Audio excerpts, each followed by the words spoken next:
Hi అండి, అందరికీ నమస్కారం. స్వాతి ఇంట్లో విషయాలు. నేను చిన్నప్పటి నుంచి మా అమ్మ మా నాన్న చెప్పే విషయాలు కొన్ని విన్నానండి. ఎదుటి వాళ్ళకి సాయం చేయడంలో మా నాన్న ముందుండేవాడు. ఎవరికైనా ప్రతి ఒక్కరికి నాన్న దగ్గర డబ్బులున్నా లేకపోయినా అందరికీ సాయం చేసేవాడు. కాబట్టి అదే గుణం నాకు వచ్చిందండి. నా దగ్గర డబ్బులున్నా లేకున్నా నా దగ్గర రూపాయి ఉంటే ఆటన వాళ్ళకి ఇచ్చేదాన్ని.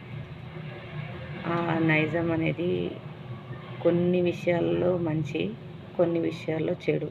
ఎందుకంటే వాళ్ళ దగ్గర ఉండి కూడా మనం టెస్ట్ చేయడానికి కూడా చేస్తారు.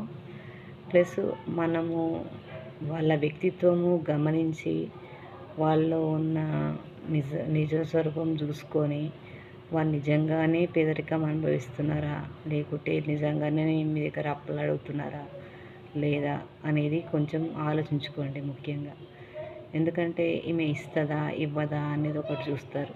ప్లస్ మనం చేసే పనిలో మంచి ఉంటే కంపల్సరీ ఆ దేవుడు మనం మోసం చేయాలనుకున్నా కానీ ఆ దేవుడు మనకి మంచి చేస్తాడు. నేను ఎవరికి ఎలాంటి అన్యాయం చేయలేదండి.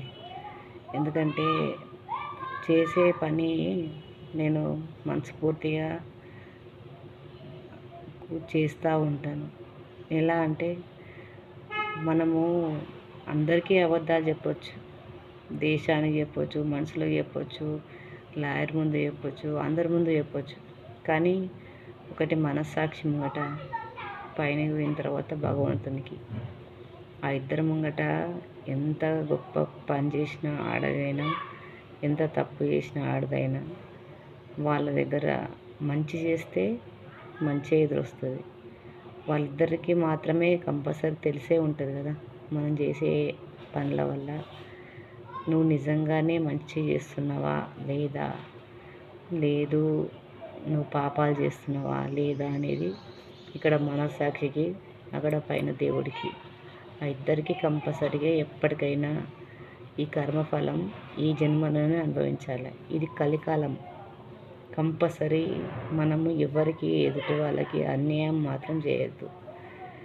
మనకు రూపాయి పెట్టే ఉద్దేశం లేకపోతే మా దగ్గర లేవు అని చెప్పండి. కానీ ఇస్తామని చెప్పేసి మోసం మాత్రం చేయకండి. వాళ్ళు ఏ పరిస్థితిలో అడుగుతారో అది కూడా చూడాలి, గమనించాలి కదా. కాబట్టి అనుకుంటున్నానండి. నమస్కారం.